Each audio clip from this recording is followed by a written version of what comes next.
There is a moment in human relationships that changes everything. Not when you confront someone loudly, but when you begin to see clearly. The charm starts to feel rehearsed. The warmth begins to feel conditional. And behind the polished exterior, you sense a fragile structure, trembling beneath layers of performance. This is the beginning of the unmasking of the false self, a psychological shift that often happens quietly, but once it begins, nothing is ever the same again. Narcissists build their world like stage performers. Every smile, gesture, and compliment is part of a carefully constructed role. This role is designed not to express truth, but to control perception. They weave admiration, power, and charisma into a mask that shields their inner reality, a reality often marked by shame, insecurity, and fear of being ordinary. At first glance, the mask is captivating. It projects confidence, superiority, and uniqueness. Many are drawn to it, mistaking performance for authenticity. But the mask cannot withstand genuine awareness for long. The unmasking begins when you stop responding automatically. Perhaps you once admired them without question. You believed their narratives.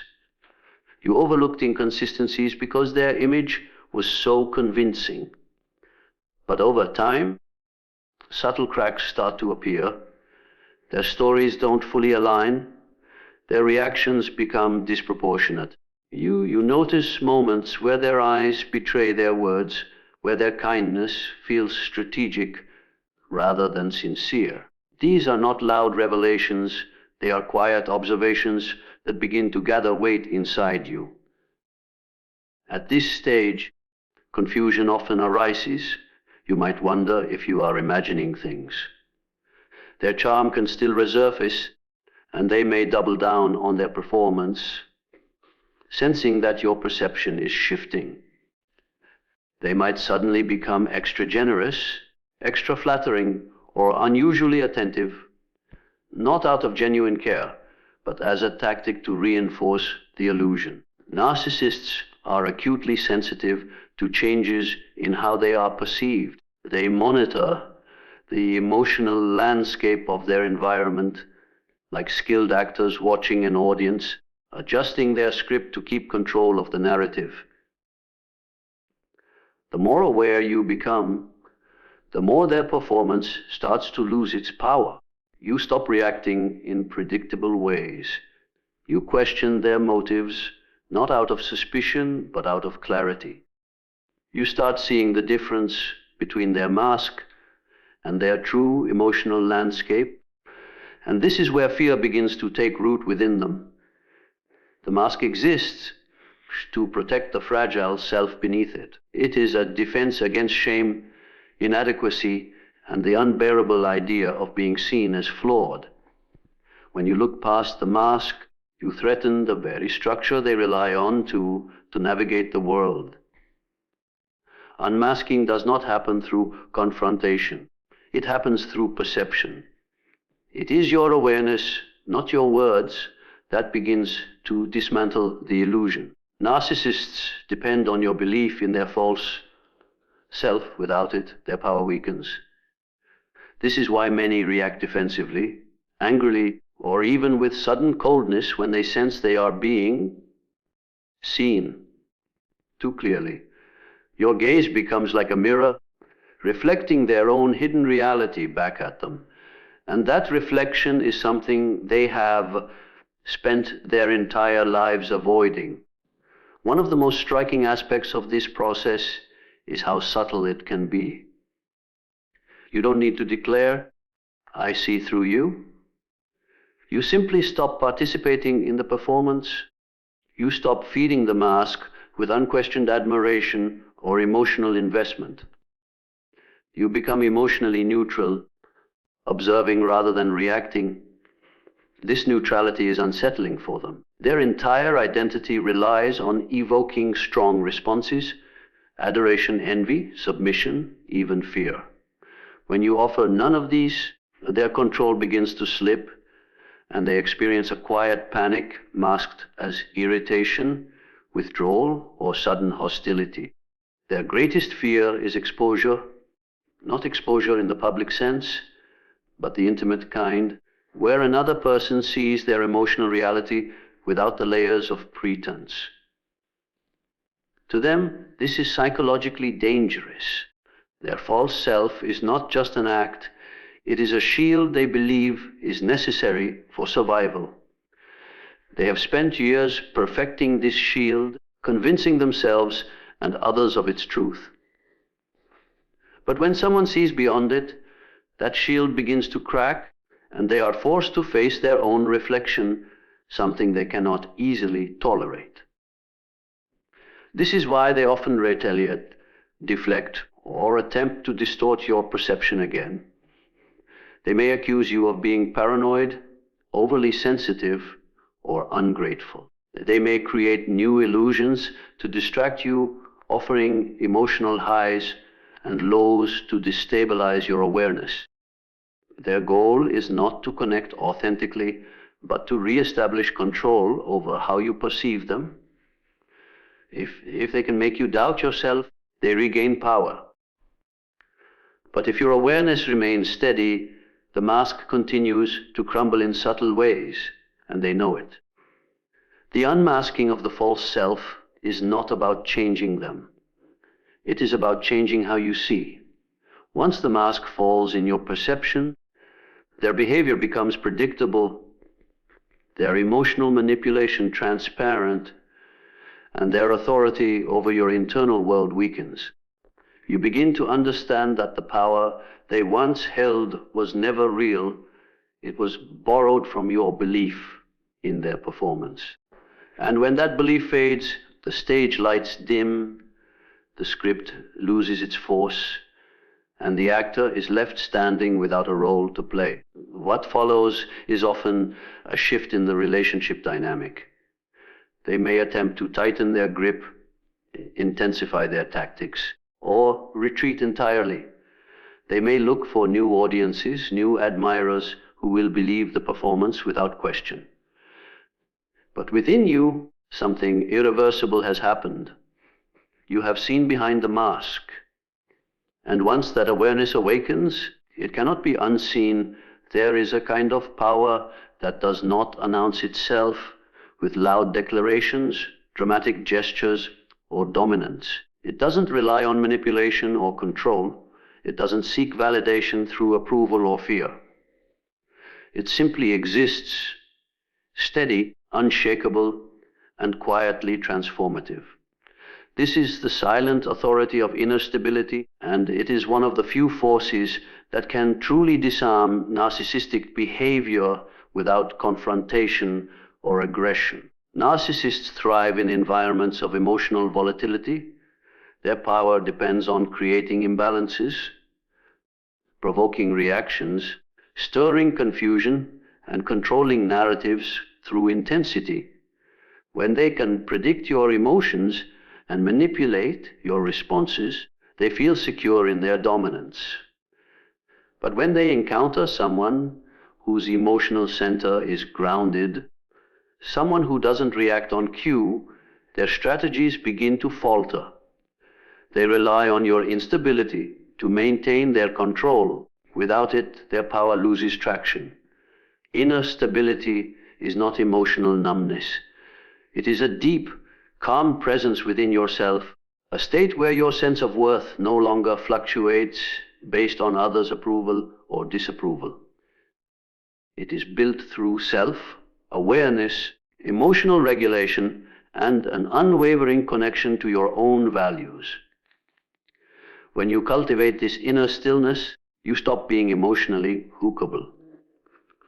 The subtle traps narcissists set: guilt trips, silent treatments, sudden charm followed by withdrawal, start to lose their grip because they can no longer dictate your emotional landscape. One of the most remarkable aspects of inner stability is that it doesn't need to prove itself.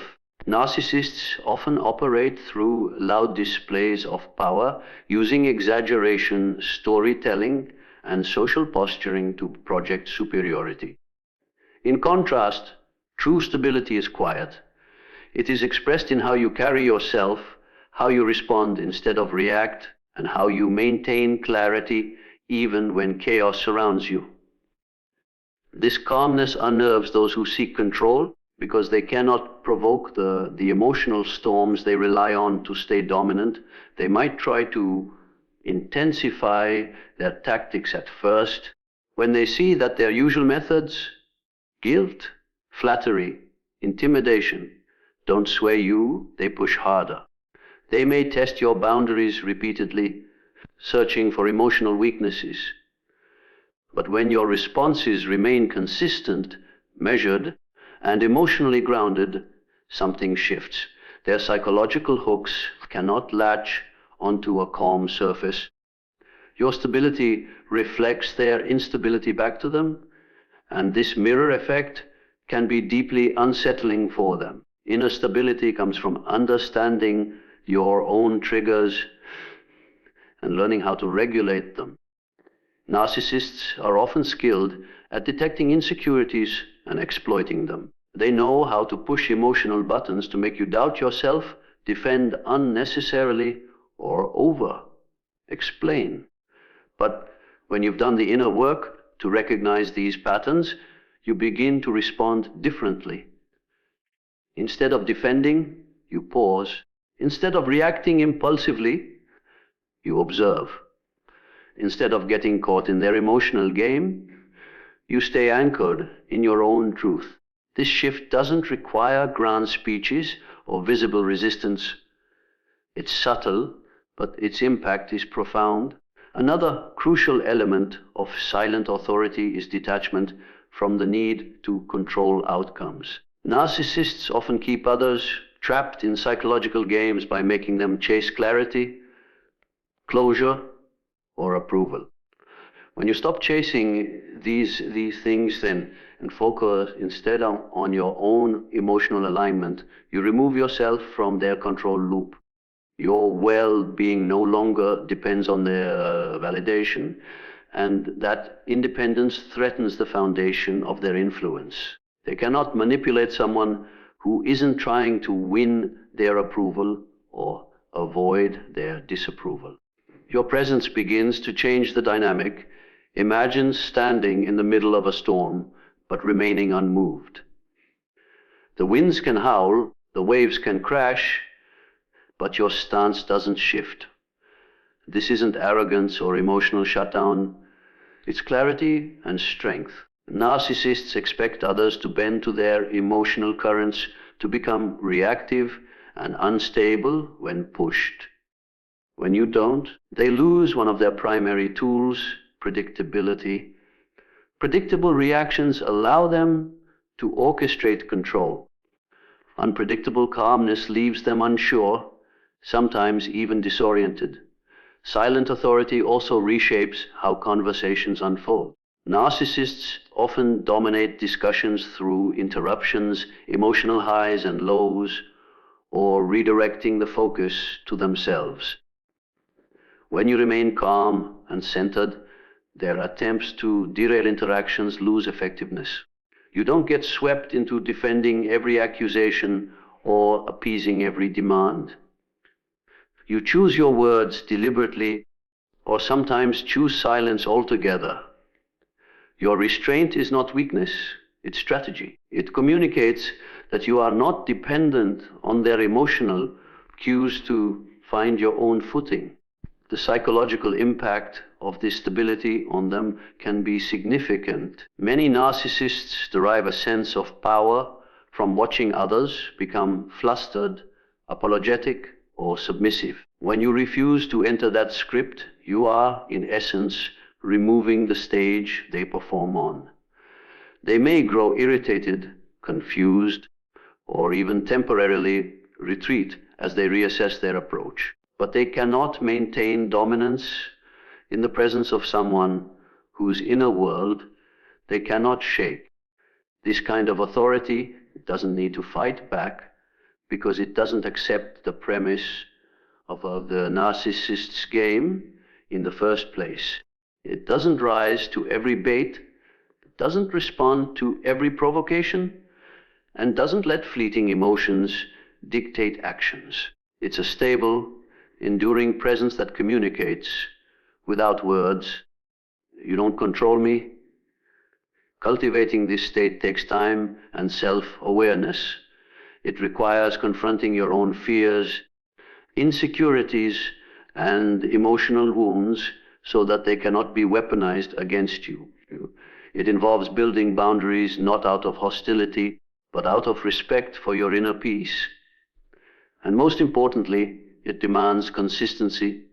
Stability is not a momentary act, it is a way of being. In relationships with narcissists, this stability often becomes a turning point. It doesn't necessarily change them, but it changes the power dynamics entirely.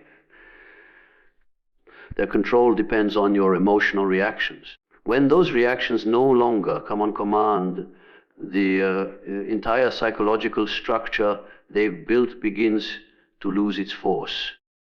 Your calmness becomes a quiet form of resistance, one that is far more powerful than confrontation, because it cannot be manipulated, predicted, or undone by their usual tactics. There is a moment in the psychological dance with a narcissist that changes everything, not through confrontation, not through argument, but through quiet disengagement. It's the moment when you stop feeding them the one thing they crave more than anything else: attention. This is called the withdrawal of narcissistic supply, and it strikes at the very core of their power structure. For a narcissist, supply isn't just a pleasant bonus, it's emotional oxygen. It keeps their false self alive, their illusions intact, and their sense of superiority inflated. When that supply is removed, the carefully built illusion begins to tremble. Narcissistic supply comes in many forms. It's not limited to admiration or praise. It can also be fear, emotional reactions, or even anger. Whether positive or negative, what matters to the narcissist is that they are the center of your emotional world. Every reaction you give, every argument, every defensive explanation, every attempt to fix or prove yourself feeds them. They draw energy from this attention because it validates their existence and reinforces the grandiose image they project to the world. As long as you continue to participate, they maintain control. The withdrawal begins with awareness. At some point, you realize that your energy is being harvested. You notice that after interactions, you feel drained, confused, or emotionally off balance. You see patterns they provoke. You react, they guilt trip. You explain, they withdraw affection. You chase. It's a loop, and your reactions keep it alive. The moment you recognize this, something fundamental shifts inside you.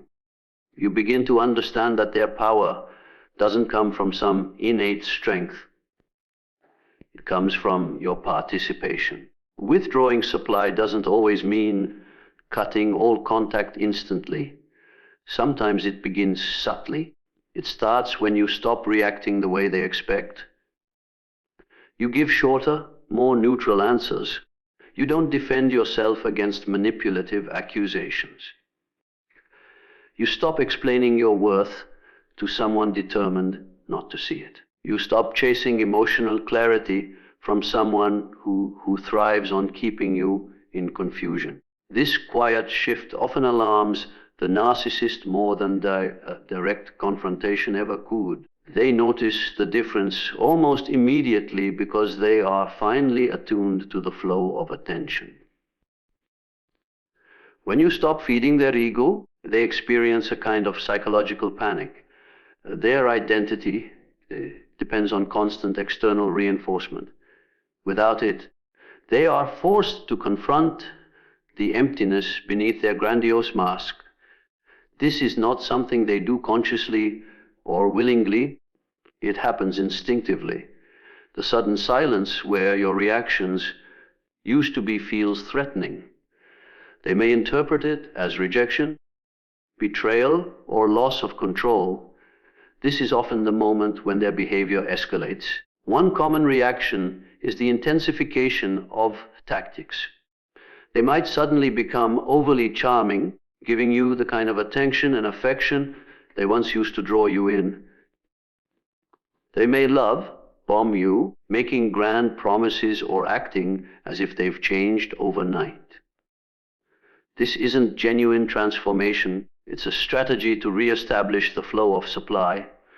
If that doesn't work, they may swing to the opposite extreme: anger, guilt-tripping, silent treatment, or emotional blackmail. Their goal is simple: to make you react again. Any reaction, even anger, is preferable to indifference because it reassures them that they still occupy space in your inner world.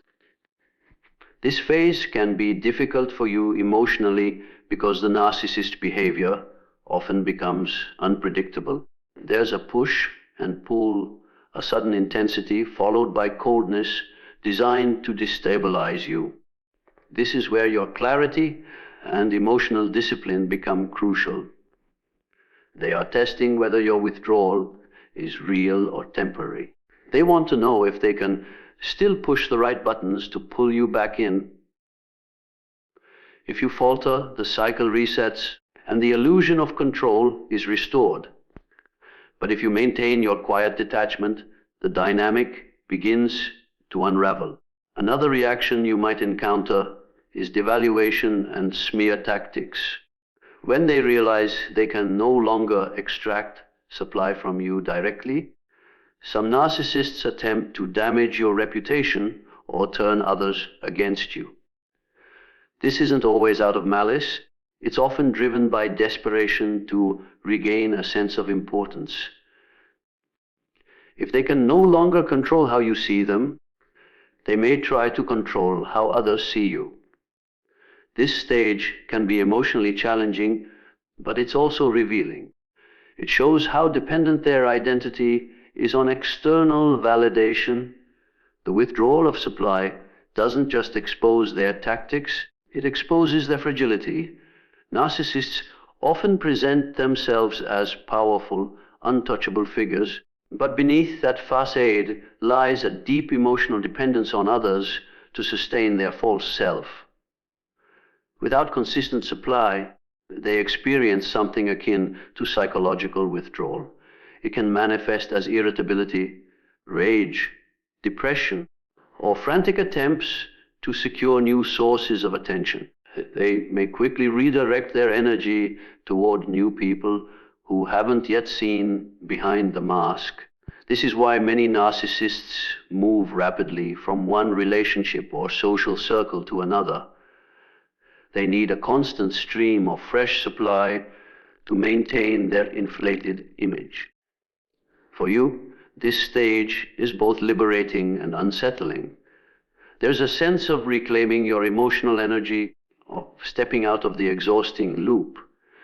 But there's also the discomfort of watching the escalating attempts to regain control. The key is understanding that their reactions are not a reflection of your worth. They are symptoms of their dependence. Your withdrawal shines a light on the imbalance that has existed all along.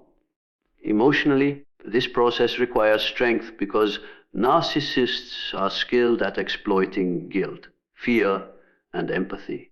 They might suddenly play the victim, reminding you of past kindness, shared memories, or obligations. They may accuse you of being cold or ungrateful, hoping to hook you back through your compassion. But beneath these tactics lies the same motivation to make you feel responsible for their emotional state, thereby reopening the supply line. Recognizing this is crucial because it allows you to respond with clarity rather than guilt-driven reactions. The longer you maintain the withdrawal, the more their power structure destabilizes.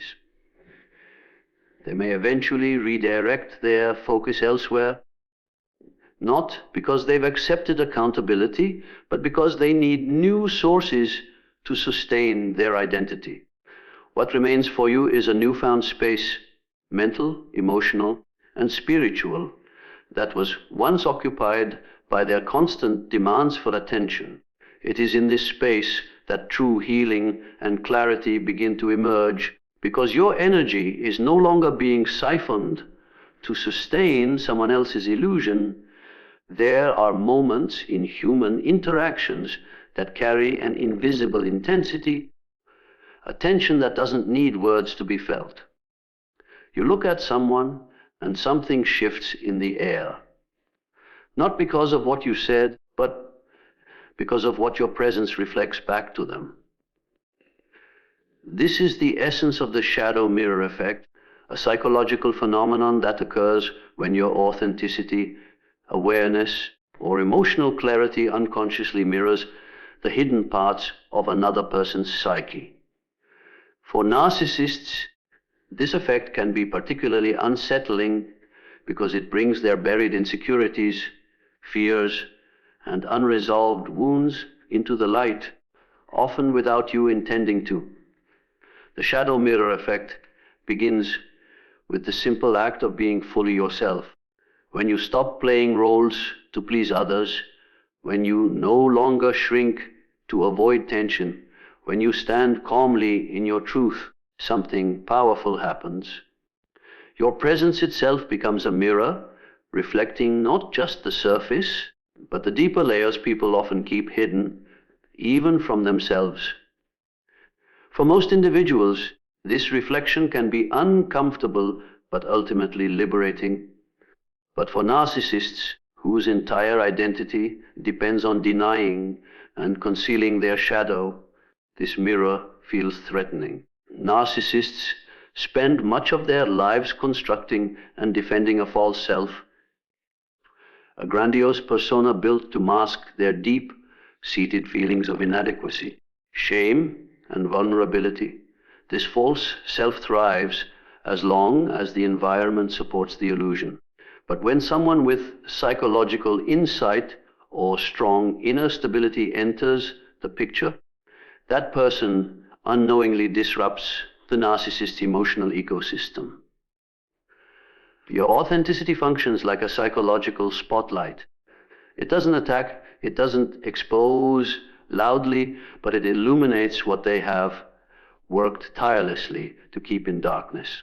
This often happens subtly. You may notice that your mere presence seems to trigger unexpected reactions in them. They may become defensive over small things, project blame where none is warranted, or accuse you of having traits that are, in fact, their own. This is projection, the unconscious act of attributing one's denied qualities onto another. The shadow mirror effect makes projection almost inevitable for narcissists because seeing their hidden traits reflected in you is unbearable. Rather than integrate those traits, they deflect them onto you to preserve their fragile self-image. For example, if they harbor feelings of jealousy but deny them, they might accuse you of being envious or competitive. If they fear being controlled, they may claim that you are manipulative. If they feel inferior deep down, they might attack your confidence or try to diminish your achievements. These reactions are not random. They are defensive maneuvers designed to protect their false self from collapse. You didn't cause these insecurities, you simply reflected them. The shadow mirror effect becomes even more pronounced when you refuse to participate in their illusions. Narcissists are skilled at drawing others into roles that support their self-image, the admirer, the caretaker, the competitor, or the scapegoat. When you don't play these roles, when you stay neutral, observant, and self-assured, the mirror becomes clearer. It reflects their own behavior back at them without distortion. And clarity is something they cannot tolerate for long. They may respond to this mirror in several ways. One common reaction is projection combined with blame. They project their shadow traits onto you and then criticize you for them, which allows them to maintain a sense of moral or psychological superiority. Another reaction is rage or sudden hostility. This is not always explosive. Sometimes it manifests as passive-aggressive behavior, subtle undermining, or cold withdrawal. The intensity of their response often mirrors the intensity of what the mirror has revealed.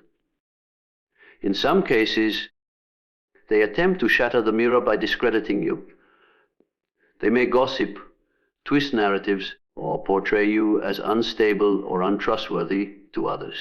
The goal is to diminish your influence and avoid facing the reflection you represent. If they can convince others and themselves that you are the problem, they can avoid confronting their own shadow. This is why individuals who exhibit quiet strength and clarity often become targets of smear campaigns by narcissists. Their presence alone is too revealing. It's important to understand that this mirror effect is rarely deliberate on your part. You don't have to confront them, psychoanalyze them, or point out their flaws for this dynamic to occur. Simply existing authentically with emotional awareness is often enough. Narcissists have spent years fortifying their false self, and someone who sees clearly without playing into their scripts is like a crack appearing in a carefully polished mask. That crack threatens the entire structure. The mirror effect also exposes their inner conflict. On some unconscious level, narcissists are drawn to people who possess the very qualities they have repressed: integrity, empathy, confidence, authenticity. These qualities attract them because they represent what they secretly long for, but cannot access within themselves. Yet at the same time, these same qualities terrify them because they reveal the gap between their projected image and their inner reality. This push-pull dynamic often explains the confusing behavior narcissists exhibit: admiration one moment, hostility the next. The psychological tension they experience when facing the mirror often leads to splitting, a defense mechanism in which they categorize people as entirely good or entirely bad. If you reflect something they admire, you're idealized. If you reflect something they fear or hate within themselves, you're devalued. There's rarely a balanced middle ground. This is why relationships with narcissists can shift so dramatically without clear explanation. It's not about who you are, but about what they see in the mirror at any given moment. The shadow mirror effect is one of the most powerful, yet least understood, forces in human dynamics with narcissists.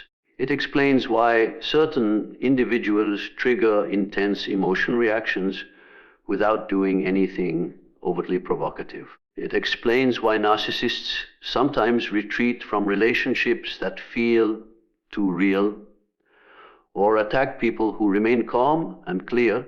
It also explains why trying to fix or prove yourself to them rarely works, because the issue isn't what you're doing, but what your presence represents to their unconscious mind.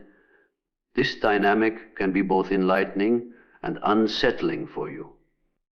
On one hand, it clarifies that their reactions are not personal attacks on your character, but defenses against their own shadow. On the other hand, it can feel isolating because you become a mirror they cannot bear to look into for long. Your awareness, strength, or authenticity is not the problem.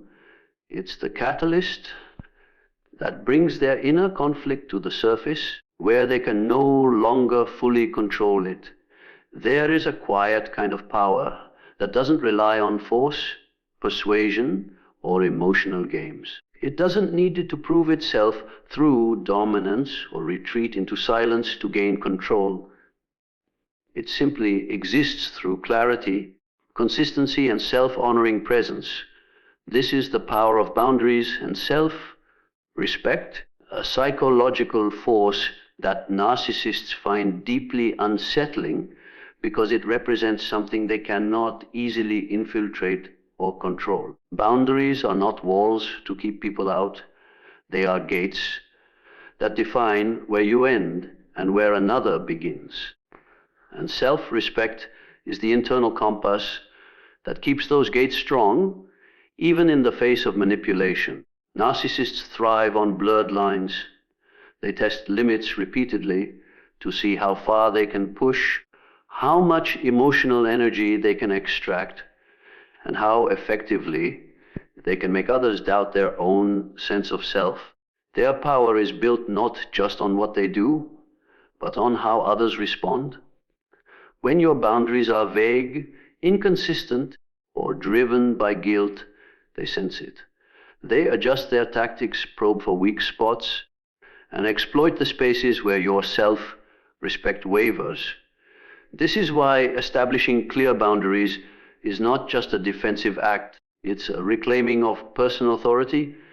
The first step in understanding this power is recognizing what boundaries actually represent. They are not punishments, ultimatums, or rigid walls. They are expressions of values. A healthy boundary communicates, "This is what I will and will not allow," without needing to control or change the other person. It reflects self-awareness and self-worth. Narcissists often misinterpret boundaries as threats because they rely on the absence of them to sustain control. When you begin to define your emotional space clearly, they encounter resistance they are not accustomed to. Initially, they might test these new boundaries subtly. A narcissist might push against a no to see if it's negotiable. They may attempt to guilt trip you by portraying themselves as victims, suggesting you're selfish or cold for asserting your limits. They may switch tactics and become charming, generous, or apologetic, hoping to soften your stance. These reactions are not signs that your boundaries are wrong. They are evidence that the dynamic is shifting. They are accustomed to others bending under pressure. When you don't, the balance of psychological power begins to change. True boundaries are upheld through consistency.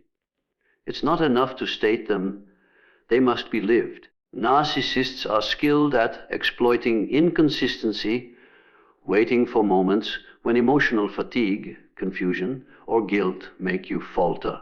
They rely on cycles of resistance and surrender, knowing that even one lapse can reopen the door to manipulation. But when your boundaries remain steady, not rigid, but clear, they encounter something they cannot easily erode. Your consistency communicates silently that your self-respect is not conditional on their approval or behavior. Self-respect is the foundation that supports these boundaries. Without it, boundaries can become performative, spoken but not truly believed. Self-respect comes from recognizing your inherent worth, independent of how others treat you. It's the quiet understanding that your emotional well-being matters and does not need external validation to be legitimate. Narcissists often try to undermine this sense of worth through subtle criticisms, backhanded compliments, or comparisons. They know that if they can weaken your self-respect, your boundaries will eventually follow. But when your self-respect is intact, something powerful happens. Their attempts to manipulate start to lose their emotional impact. You stop over-explaining your boundaries to make them palatable. You stop seeking their understanding before enforcing your limits. You stop abandoning your own needs to keep the peace. Instead, you act from a place of inner authority. This doesn't mean becoming aggressive or confrontational. It means standing firmly in what you know to be true about your worth and what is acceptable in your life. This stance often confuses narcissists. They are accustomed to two types of responses: compliance or emotional chaos. Compliance gives them control, while chaos gives them attention. But boundaries grounded in self-respect offer neither. They don't invite debate, nor do they spiral into emotional storms. They simply exist, like a line drawn clearly in the sand. Narcissists may attempt to provoke reactions to destabilize this clarity. They might escalate their behavior, create drama, or employ silent treatment to make you doubt your stance. But the very fact that these tactics arise shows how much your boundaries disrupt their usual strategies. An interesting psychological shift occurs when you stop personalizing their reactions. Narcissists may accuse you of being cold, unloving, or disrespectful for having boundaries. These accusations are designed to trigger guilt and make you question yourself. But when you view their reactions as resistance to losing control, rather than accurate reflections of your character, the guilt loses its grip. You no longer interpret their discomfort as a signal that you've done something wrong. Instead, you recognize it as part of the natural consequence of redefining relational dynamics. The power of boundaries and self-respect also lies in predictability. Narcissists often thrive in unpredictable emotional environments where they can manipulate shifting responses. Clear boundaries create the opposite, a stable, predictable structure. When you consistently respond the same way to boundary violations, they lose their ability to maneuver through ambiguity. They are forced to confront a reality in which their usual tools, guilt, flattery, intimidation, confusion, no longer work as effectively. Boundaries also reveal truths. When you assert them, you observe how people respond, and their reactions tell you a great deal about their character and intentions. Healthy individuals might initially be surprised, but they adjust and respect your limits. Narcissists, on the other hand, often react with resistance, manipulation, or withdrawal because boundaries interfere with their need for control. These reactions are not failures of your boundaries, but confirmations of their necessity. Self-respect amplifies this clarity. When your worth is not up for negotiation, you no longer spend endless emotional energy trying to justify your boundaries to those determined to cross them. You stop seeking permission to honor your own limits. This shift changes not only how narcissists interact with you, but also how you view yourself. You move from a reactive state to a position of quiet authority where your energy is invested in maintaining your peace rather than constantly defending it. In relationships with narcissists, this combination of boundaries and self-respect often becomes a turning point in the power dynamic. They may escalate their behavior, test your limits more aggressively, or retreat in search of someone more easily influenced. But beneath their reactions lies a simple truth: they can only operate where boundaries are weak and self-respect is negotiable. When both are firmly in place, their usual methods begin to lose their effect, and the illusion of their power starts to unravel piece by piece